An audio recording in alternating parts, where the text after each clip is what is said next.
याला तुम्ही उत्तप्प बोलू शकता, पोळी बोलू शकता किंवा मग धिरडं. पण हे रात्रीच्या उरलेल्या भातापासून बनवले आणि अगदी झटपट होतं बरं का. आणि हे बनवायला साहित्यही अगदी मोजकत लागतं. आपण रोजच्या जेवणात जे वापरतो त्याच साहित्यापासून आपण बनवू शकतो आणि चवीला विचाराल तर खूप छान लागतात.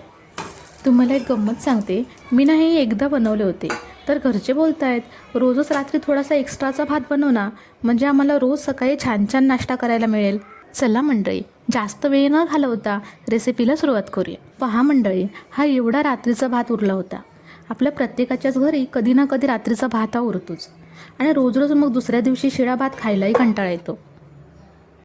हा एक मध्यम आकाराचा कांदा बारीक चिरून घेतला आहे, भरपूर कोथिंबीर घेतली आहे आणि ही मिरची. हा भात एका मिक्सिंग बाउलमध्ये काढून घेतला. तुम्ही ना हा भात थोडा स्मॅश करून घ्या, म्हणजे पोळीला बाइंडिंग छान येईल. यामध्ये 4-5 चमचे बेसन घेतलं. बेसन थोडं जास्त झालं तरीही चालेल, परफेक्ट मापातच पाहिजे असं काही नाही आहे. एक बारीक चिरलेला कांदा घेतला, यामध्येच मिरची टाकली. लहान मुलांना द्यायचं असेल किंवा तुम्हाला मिरची नको असेल तर तुम्ही स्किप केली तरीही चालेल. आणि आता भरपूर अशी कोथिंबीर टाकली. पाव चमचा हळद घेतली, चवीपुरतं मीठ घेतलं आणि आता हे मिक्स करून घ्यायचं. आता यामध्ये पाणी टाकायचं आणि हे पुन्हा मिक्स करायचं. पाणी ना अंदाजाने थोडं थोडं टाकायचं हां, नाहीतर पाणी जास्त झालं तर मग हे बॅटर पातळ होईल. तुम्ही कन्सिस्टन्सी बघू शकता. एवढं हे असं बॅटर बनवायचं. आणि हो, यात मोठं असं किंवा कठीण असं काहीच नाही आहे बरं का. जर तुमचं पाणी जास्त झालं आणि जर तुम्हाला बॅटर पातळ वाटलं तर तुम्ही ह्यामध्ये अजून थोडं बेसन किंवा रवा किंवा तांदळाचं पीठ जे तुमच्याकडे असेल ते तुम्ही टाकू शकता. एवढं सोपं आहे, त्यामुळे हे तुम्ही जरी पहिल्यांदा बनवत असाल ना तरी पण हे परफेक्टच बनेल. गॅसवर बिडा गरम करत ठेवला. तुम्ही नॉनस्टिक पॅन जे काही तुमच्याकडे असेल ते तुम्ही वापरू शकता. भिड्यावर थोडं तेल स्प्रे करून घेतलं.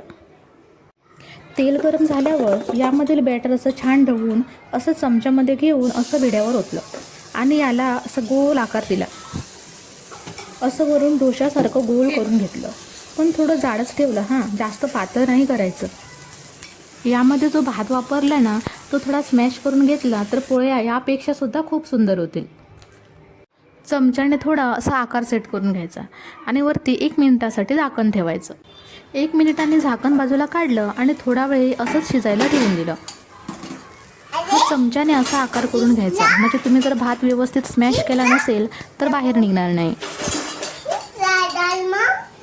जर भात आधीच स्मॅश करून घेतला असेल ना तर अजिबात बाहेर निघत नाही, छान पलटी होते.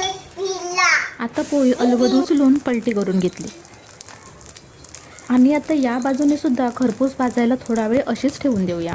मंडळी, गॅस मिडियमच ठेवायचा हां, फास्ट करायचा नाही. हा नाश्ता अगदी झटपट होतो बरं का आणि चविष्टसुद्धा आहे. दोन्ही बाजूनी असं खरपूस छान भाजली की काढून घ्यायची. अशाच प्रकारे सर्व पोळ्या बनवून घ्यायच्या. या पोळ्यात तुम्ही तुम्हाला आवडणाऱ्या कोणत्याही चटणीसोबत किंवा टोमॅटो केचपसोबत कशासोबतही खाऊ शकता, खूप छान लागतात.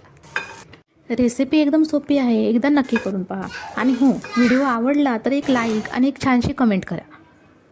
आणि हो, तुम्ही अजूनही आपल्या चॅनलला सबस्क्राईब केलं नसेल तर पटकन सबस्क्राईब करा, तरच तुम्हाला आपल्या चॅनलवर येणाऱ्या नवनवीन व्हिडिओंचे नोटिफिकेशन मिळतील.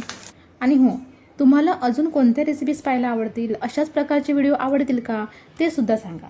चला तर मग, बाय बाय.